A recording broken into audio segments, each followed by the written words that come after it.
نحمدہ ونصلی علی رسولہ الکریم۔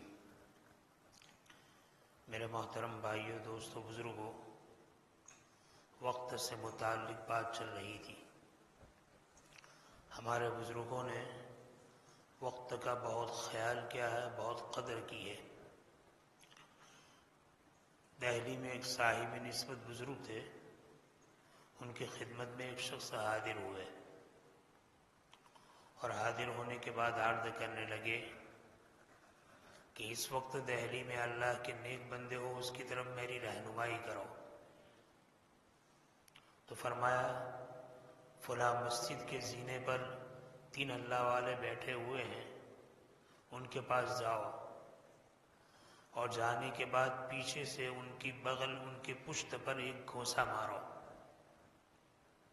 چنانچہ آدمی گیا تو دیکھا واقع میں ایک مسجد کی سیڑھی پر 3 اللہ والے ذکر میں مشغول تھے۔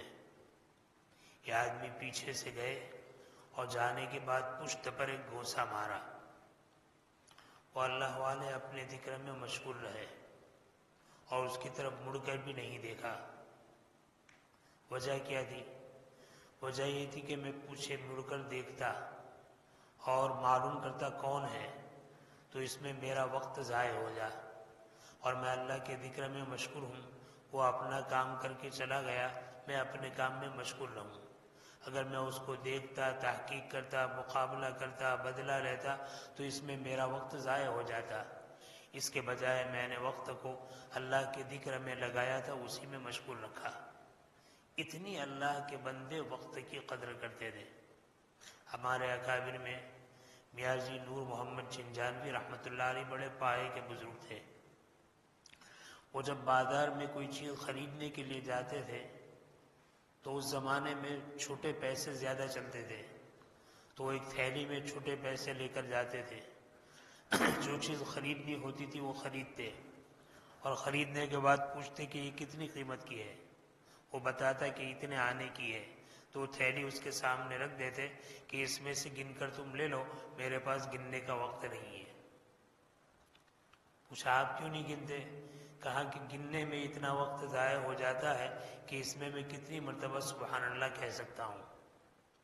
دونوں اللہ والے تھے، یعنی میاں جی بھی اللہ والے تھے اور جو دکاندار تھے وہ بھی اللہ والے تھے۔ ہمارے زمانے میں ہوتے تو پوری یعنی یہ پوری تھیلی ہی لے لیتے کہ بھئی اتنے پورے ہی آ گئے، وہاں ایسا نہیں تھا۔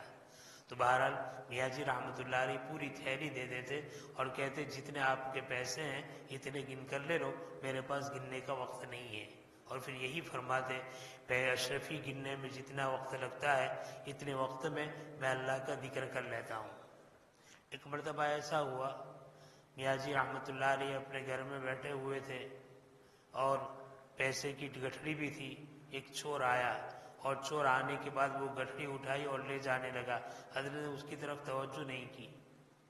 لوگوں نے پوچھا کیوں؟ کہا میں اس کی طرف توجہ کرتا، اسے پکڑتا، اس سے بات پوچھ کرتا، میرا کتنا وقت چلا جاتا۔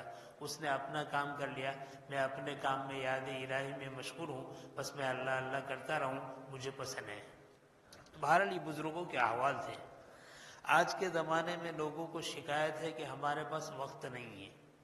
جن کو بھی دیکھو وہ کہتے ہیں ہم بیزی ہیں، مشغول ہیں۔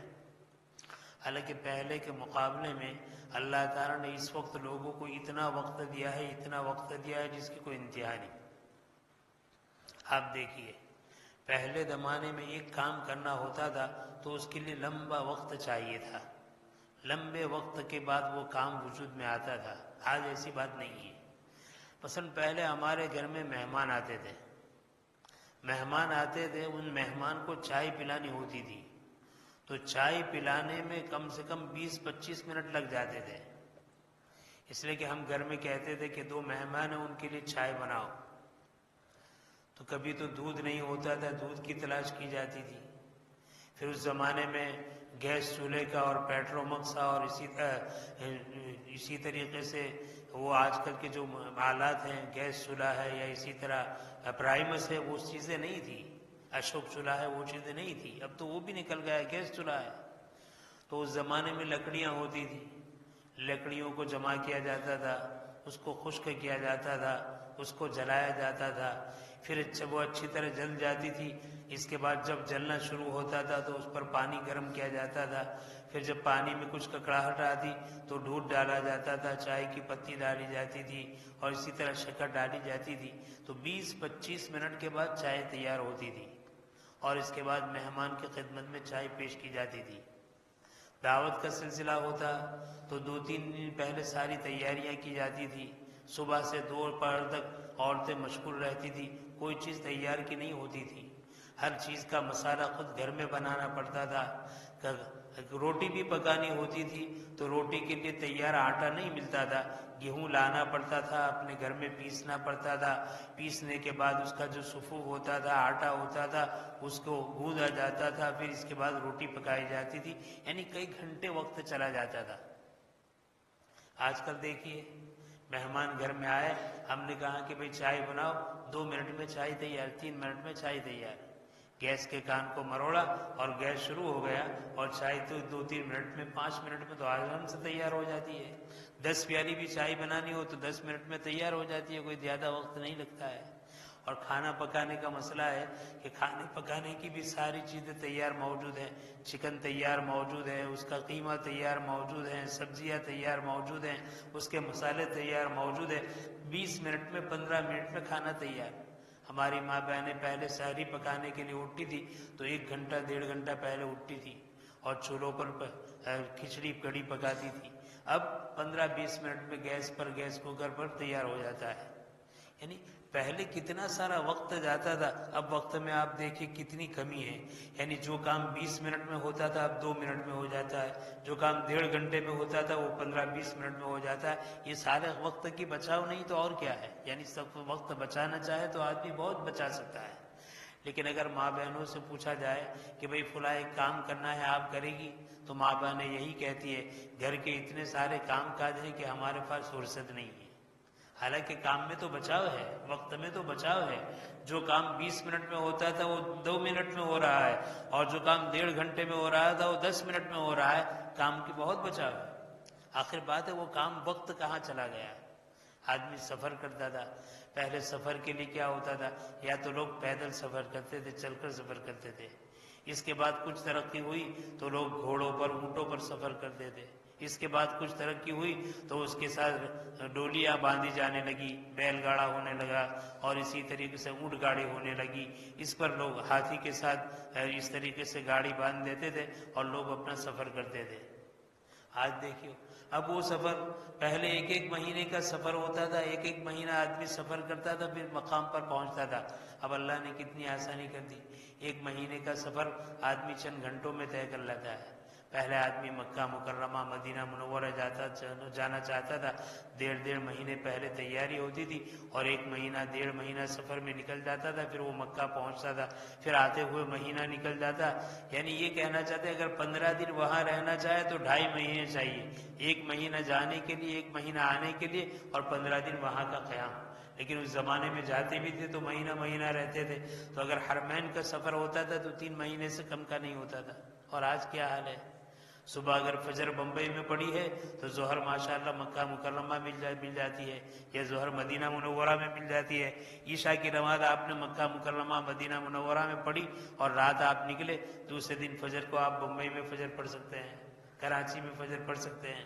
یعنی اللہ نے بہت ساری چیزیں سہولت پیدا کر دی، بہت آسانی کر دی۔ جتنا ہمارا وقت ضائع ہو رہا تھا وہ ضائع ہونے والے وقت کو اللہ نے بچا دیا۔ جو کام مہینوں میں، جو سفر مہینے میں ہوتا تھا وہ گھنٹوں میں ہو رہا ہے، 1-1 دن میں ہو رہا ہے، صبح کہیں ہے شام کہیں ہے، پہلے تصور نہیں تھا، آج یہ ساری یہ وقت ہے۔ تو وقت بچانے کے اعتبار سے دیکھا جائے تو بہت سارا وقت ہمارا بچا ہوا ہے، لیکن آخر پھر بھی مرد کو کہا جائے کہ وقت، تو کہتے وقت میں برکت نہیں ہے، عورت کو کہا جائے کہ وقت، تو عورت کہتی ہے کہ وقت میں برکت نہیں ہے، ہمارے پاس وقت نہیں۔ آخر یہ وقت گیا کہاں؟ صحیح بات یہ ہے ہمارا وقت ہماری آرائش میں چلا گیا، ہمارے ٹپ ٹاپ میں چلا گیا۔ یہ سارا وقت جو دنیا کی نئی ترقیات نے بچایا تھا، سامان کے اعتبار سے، سفر کے اعتبار سے، کھانے پکانے کی چیز کے اعتبار سے، کپڑے دھونے کے اعتبار سے، کپڑے پریس کرنے کے اعتبار سے، دنیا کی رات دن کے کام کے اعتبار سے، جتنے لمبے لمبے کام تھے وہ تھوڑے سے وقت میں ہو رہے تھے، بہت سارا وقت بچا تھا۔ یہ وقت سارا کا سارا انسان دو چیز میں لگا رہا ہے، یا تو انسان اپنے ٹپ ٹاپ میں لگ گیا، اپنے آپ کو بناتا ہے، میرے بال اس طرح ہونے چاہیے، میری کٹی اسی طرح ہونے چاہیے، میرے کپڑے اس طرح ہونا چاہیے، میرے جوتے اس طرح ہونے چاہیے، میرے بودے اس طرح ہونا چاہیے، میرا چشمہ اس طرح ہونا چاہیے، میرا موبائل اس طرح ہونا چاہیے، میری گھڑی اس طرح ہونی چاہیے، میری جوتے اس طرح ہونا چاہیے۔ وہ سارا وقت ٹپ ٹاپ میں اس نے گزار دیا، اور مردوں کے مقابلے میں عورت نے اپنے آپ کو ٹپ ٹاپ میں اور زیادہ گزار دیا۔ جہاں پہلے 10 منٹ میں عورت تیار ہو جاتی تھی، اب اس کی تیاری کے لیے گھنٹہ چاہیے، گھنٹے میں بھی مشکل سے اس کے لیے تیار ہونا مشکل ہوتا ہے۔ تو ایک تو آدمی کا سارا وقت اپنے آپ کو بنانے میں لگا دیا، دوسرا سارا وقت چلا گیا اپنے گھر کو سنوارنے میں، کہ ہمارا گھر ہے، گھر میں یہ چاہیے، یہ چاہیے، یہ چاہیے، یہ چاہیے۔ اب بے ضرورت چیزیں ہیں، لیکن گھر کو سنوار رہا ہے۔ خود کو سنوارنے میں بھی وقت کو بہت ضائع کیا، گھر کو سنوارنے میں بھی بہت وقت کو ضائع کیا۔ اب گھر میں یہ ساری چیزیں ہیں، پیسے نہیں، اس کے لیے پھر تدبیریں کی جاتی ہے، یہ دھندے کرنے ہیں، یہ دھندے کرنے ہیں، یہ کام کرنے ہیں، یہ کام کرنے ہیں، کیونکہ گھر کے اخراجات پورے نہیں ہوتے۔ صحیح بات یہ ہے کہ دنیا کی نئی ترقیات نے جتنے سارے اوقات بچائے تھے، جتنے سارے وقت ہمیں قیمتی بچا کر دیے تھے، وہ سارے وقت یا تو ہم نے اپنے بنانے میں، اپنی آرائش میں، اپنے ٹپ ٹاپ میں، یا اپنے گھر کو سنوارنے میں، اپنی لائف کو سنوارنے میں لگا دیا۔ اس وجہ سے اب خرچے پر خرچے ہیں، اور اس خرچے کے لیے آدمی مستقل نئے نئے کاروبار کر رہا ہے، نئے نئے کام کر رہا ہے، اور خوب کما رہا ہے، لیکن اس کی ضرورتیں پوری نہیں ہو رہی۔ کیوں؟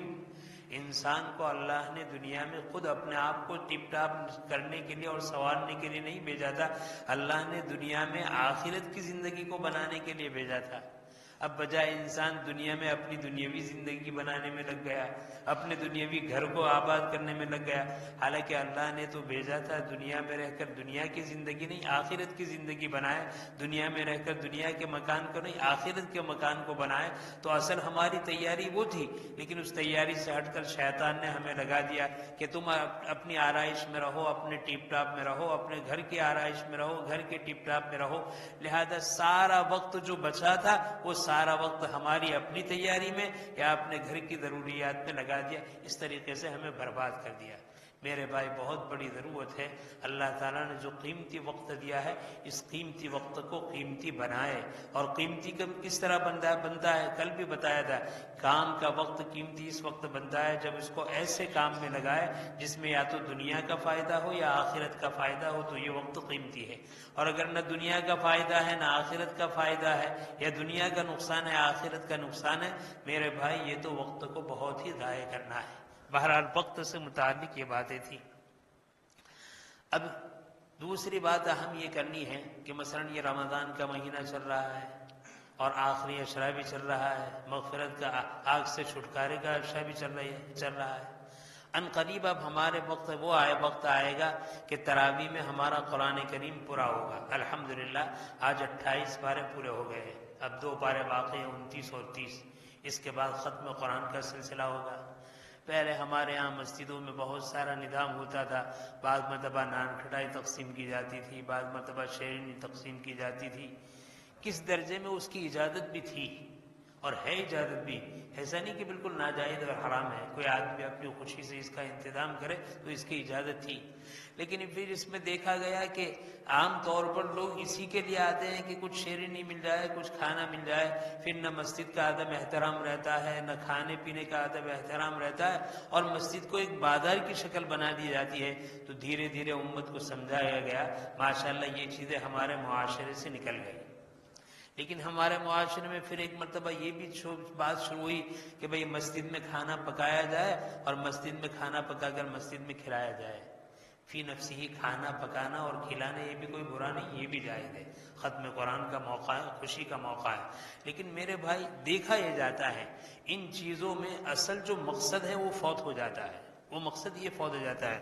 مثال کے طور پر مسجد میں کھانے پینے کا انتظام کیا تو عام طور پر یہ ہوتا ہے بیچارے کھانے پینے کا انتظام کرنے والے رات کا بیشتر وقت ان کا کھانے پکانے میں، کھانا تیار کرنے میں، کھانا کھانے میں، کھانا کھلانے میں چلا جاتا ہے۔ پھر لوگوں کا بھی حال یہ ہوتا ہے، تراویح کی نماز ہوتی ہے، تراویح کی نماز کے بعد دیر تک کھانے کا نظام چلتا ہے، بلکہ بعض مرتبہ تو مصیبت یہ ہے کہ بعض مسجدوں میں تو روزانہ یہ نظام کہ تراویح کے بعد کھانا ناجائز نہیں تھا، لیکن نقصان کیا ہے میں آپ کو بتاؤں۔ نقصان یہ ہے کہ جو آدمی تراویح کے بعد جم کر پیٹ بھر کر کھاتا ہے، کیا اس کو عبادت کی توفیق ہو سکتی ہے؟ کیا بیچارہ وہ عبادت کر سکتا ہے؟ روزانہ ماشاءاللہ ہم تراویح پڑھتے ہیں، تراویح پڑھنے کے بعد گھر جاتے ہیں، گھر جانے کے بعد اپنی ضرورت کے مطابق ناشتہ کرتے ہیں۔ اس کی برکت یہ ہوتی ہے کہ بقیہ رات آدمی کچھ تلاوت بھی کرتا ہے، کچھ نوافل بھی پڑھتا ہے، کچھ ذکر و اذکار بھی کرتا ہے۔ لیکن مستقل کھانے پینے کا نظمہ ہوتا ہے، جیسے بعض مرتبہ ہے کہ کئی بعض مسجدوں میں روزانہ عشاء کے بعد کھانا، یا بعض مسجدوں میں 27 رمضان ہے تو عشاء کے بعد کھانا۔ تو یہی مصیبت ہوتی ہے کہ کھانے میں ہمارے لوگ اتنے مشغول ہوتے ہیں، اتنے مشغول ہوتے ہیں کہ اس کے بعد بقیہ رات عبادت کی توفیق نہیں ہوتی، ایک جمگھٹا ہوتا ہے۔ اس لیے بہت اچھی بات ماشاءاللہ لوگوں کو سمجھایا گیا اور لوگوں نے اس عمل کو لیا کہ اب یہ ساری چیزیں نکل گئیں۔ میں یہ کہتا ہوں میرے بھائی، یہ جو شب قدر ہے، جو 27ویں رمضان ہے یا ختم قرآن کی رات ہے، یہ بہت بڑی رات ہے۔ بہت بڑی رات کا مطلب ہم لوگوں نے کیا سمجھا؟ بہت بڑی رات ہے یعنی بہت اچھا کھانا کھلاؤ، بہت اچھا کھانا پکاؤ، بہت اچھا کھانے کی مجلسیں کرو۔ نہیں، اچھا کھانا مراد نہیں ہے۔ بڑی رات کا مطلب تو یہ ہے کہ کھانا اتنا کم کر دو کہ ہم کچھ کر سکیں۔ میں تو کہتا ہوں کہ روزانہ ماشاءاللہ ناشتہ بھی ہم پیٹ بھر کر کرتے ہیں، تو بڑی راتوں میں 27 کی رات میں، ختم قرآن کی رات میں تھوڑا کچھ کم کھاؤ، اتنا کم کھاؤ کہ عبادت میں سستی پیدا نہ ہو، عبادت میں نشاط رہے، چستی رہے اور خوب آدمی عبادت کر سکے۔ اور میرے بھائی یہ تو ہم سب کے سامنے ہے ماشاءاللہ۔ اس وقت تو بہت اچھی بات ہے کہ شروع سے لے کر آخر تک دو صفحے ہمارے یہاں مسجد میں تراویح کی باقی رہی، اللہ کا بہت بڑا فضل ہے۔ ورنہ پہلے یہ ہوتا تھا 8-10 دن تراویح ہوتی تھی، پھر 1.5 سب ہوتے تھے، جو عام طور پر ہمیشہ کے مصلی ہوتے تھے وہی نماز پڑھتے تھے، لیکن اس وقت میں دیکھتا ہوں ماشاءاللہ 2 صفحے ہو رہی ہے۔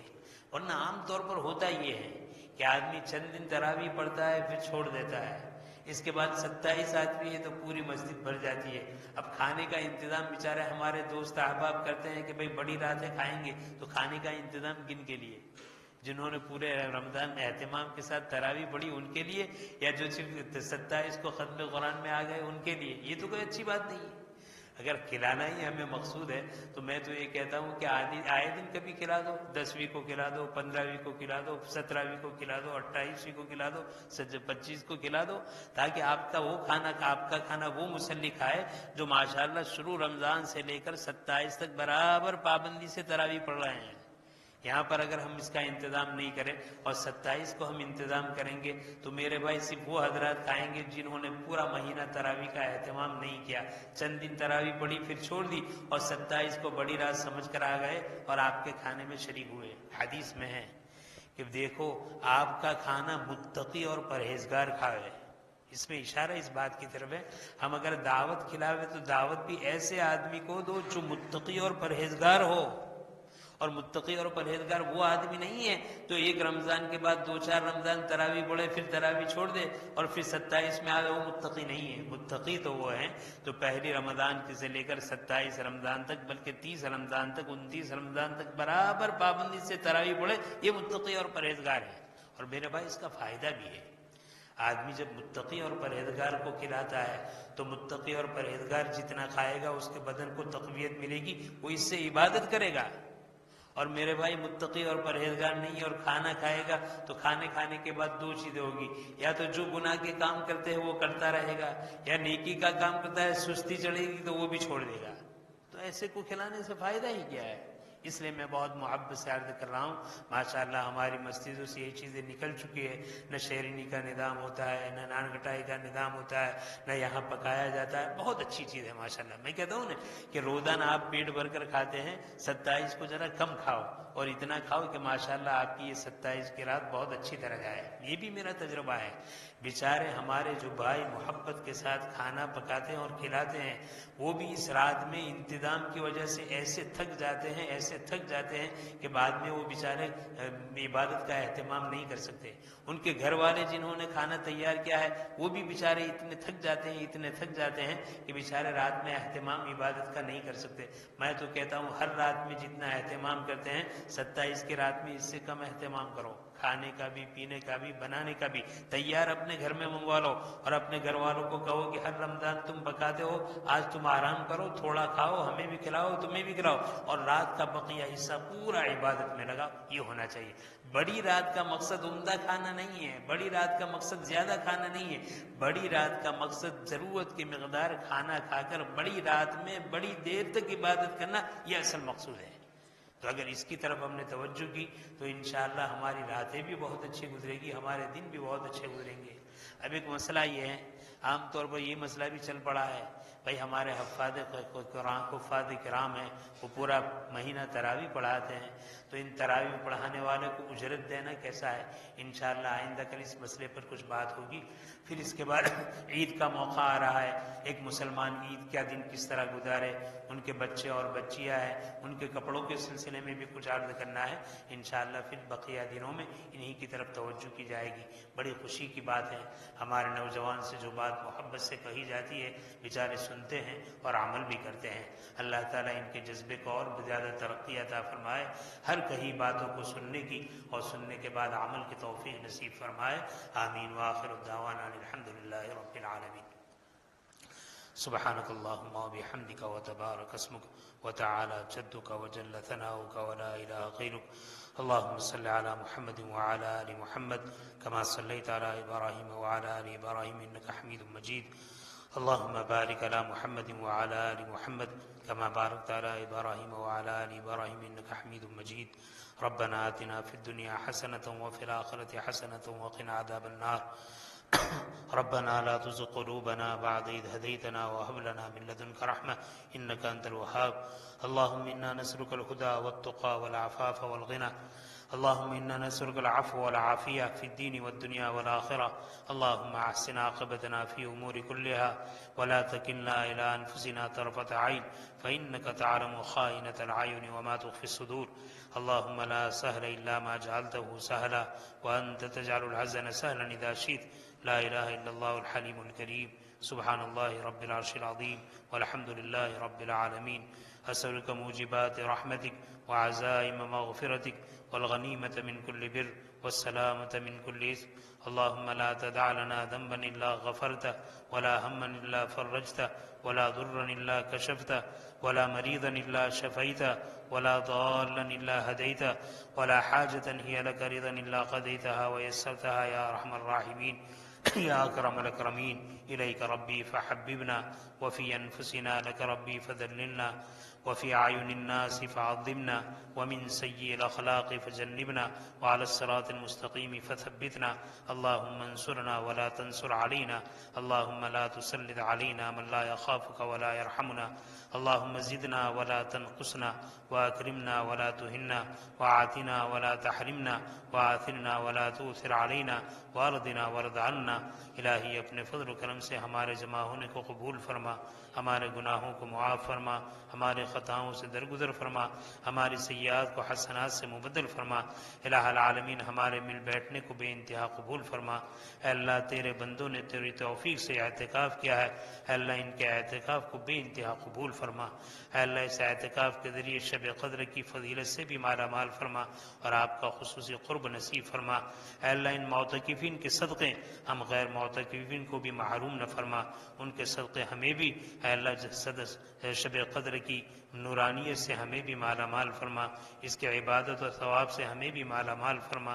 اے اللہ ان کی دعاؤں میں ہمارا حصہ رکھیے. اے اللہ کئی مسجدیں ایسی ہیں جہاں غفلت کی وجہ سے اعتکاف نہیں ہو سکا ہے. اے اللہ اس سنت کے ترک پر جو وعید ہے اس سے ہماری حفاظت فرما، ہمیں صحیح سمجھ نصیب فرما. آئندہ اس کوتاہی کی تلافی کی شکلیں پیدا فرما. ہر بستی کے، ہر محلے کے، ہر مسجد کے متعلقین کو مسجد میں اعتکاف کرنے کا اہتمام نصیب فرما. الہ العالمین یہ وہ بستی ہے جس بستی سے بہت ساری بدعات کا خاتمہ ہوا ہے، بہت سارے خرافات کا خاتمہ ہوا ہے. اے اللہ یہ بستی ہے جس بستی سے اسلامی لباس کی ابتدا ہوئی ہے اس علاقے کے اندر. اے اللہ اس بستی بستی کو نورانیت سے مالا مال فرما دیجئے، اس بستی کو ایسے کاموں کے لیے اے اللہ مستعد اور تیار کر دیجئے۔ اے اللہ جتنے خرافات پہلے تھے اب ختم ہو چکے ہیں، دوبارہ یہ آئے، اس سے اس بستی کی حفاظت فرما۔ اے اللہ اس بستی کو بدعات سے اس کی حفاظت فرما، خرافات سے اس کی حفاظت فرما۔ اے اللہ نفس و شیطان کے اثرات سے اس کے غلبے سے حفاظت فرما۔ اے اللہ امت مسلمہ پر اپنا خصوصی فضل اور کرم فرما، عافیت اور امن سلامتی کا معاملہ فرما۔ الہ العالمین ہماری حاجات کو اپنے خزانہ غیب سے پوری فرما، اے اللہ ہماری ضروریات کو اپنے خزانہ غیب سے پوری فرما۔ اے اللہ ہمارے بیماروں کو شفاء کاملہ عاجلہ دائمہ مستمرہ نصیب فرما، ہمارے پریشان حالوں کی پریشانی کو دور فرما، ہمارے مقروضوں کی قرض کی ادائیگی کی شکلیں پیدا فرما، بے روزگار کو بہترین ذریعہ معاش نصیب فرما، بے اولاد کو اولاد نصیب فرما، بے جوڑ کو جوڑ نصیب فرما۔ اے اللہ ہمارے حال پر اپنا فضل فرما، اپنا کرم فرما۔ اے اللہ اس بستی دے اولیاء اللہ اور صلاح پیدا فرما۔ اے اللہ اس بستی والوں میں آپس میں اتحاد، اتفاق، محبت پیدا فرما۔ ان بستی والوں کے قلوب کو کینہ سے، بغض سے، حسد سے، عداوت سے پاک اور صاف فرما۔ اے اللہ اس کے اثرات پورے عالم پر پھیلا دیجئے۔ اے اللہ پورے عالم کے انسانوں کو ہدایت کے فیصلے فرما، پورے عالم کے انسانوں کی ہدایت کے فیصلے فرما۔ اے اللہ پورے عالم کے انسانوں کو نمازوں کا اہتمام نصیب فرما، روزے کا اہتمام نصیب فرما، تیری طاعت کا ذوق اور شوق نصیب فرما، تیری طاعت کا شوق اور ذوق اور ولولہ نصیب فرما۔ الہ العالمین عالم میں ہدایت کی ہوا کو عام فرما، اس سلسلے میں جتنی بھی محنتیں ہو رہی ہے اے اللہ اس محنت کو بارآور فرما، کام کرنے والوں میں اخلاص پیدا فرما، للہیت پیدا فرما۔ تیرے کتنے بندے اے اللہ تیرے راستے میں نکلے ہوئے ہیں، تیرے کتنے بندے درس قرآن، درس حدیث، تفسیر میں لگے ہوئے ہیں، کتنے بندے اعتکاف میں لگے ہوئے ہیں، کتنے بندے خانقاہوں کی شکل میں ہیں۔ اے اللہ ہر ایک کی عبادت کو بے انتہا قبول فرما۔ اے اللہ ہر ایک کو اپنے انوار اور برکات سے مالا مال فرما، رمضان کی خصوصی رحمتوں سے انہیں مالا مال فرما، ان کی مغفرت کے فیصلے فرما۔ اے اللہ آگ سے چھٹکارے کی شکلیں پیدا فرما اور ہم سب کے لیے عتق من النار کی شکلیں پیدا فرما۔ الہ العالمین جتنے خیر ہے مقدر فرما، جتنے شرور و فتن ہے اس سے حفاظت فرما۔ الہ العالمین جو کچھ مانگا وہ بھی عطا فرما، جو کچھ رہ گیا اپنے فضل سے اس سے بڑھ کر اور بہتر عافیت کے ساتھ بے مانگے نصیب فرما۔ الہ العالمین ہماری دعا کو اپنے فضل و کرم سے قبول فرما۔ ربنا تقبل منا انک انت السمیع العلیم وتب علینا انک انت التواب الرحیم، وصلی اللہ تعالی علی خیر خلقہ سیدنا و مولانا محمد وآلہ وصحبہ اجمعین، آمین برحمتک یا ارحم الراحمین۔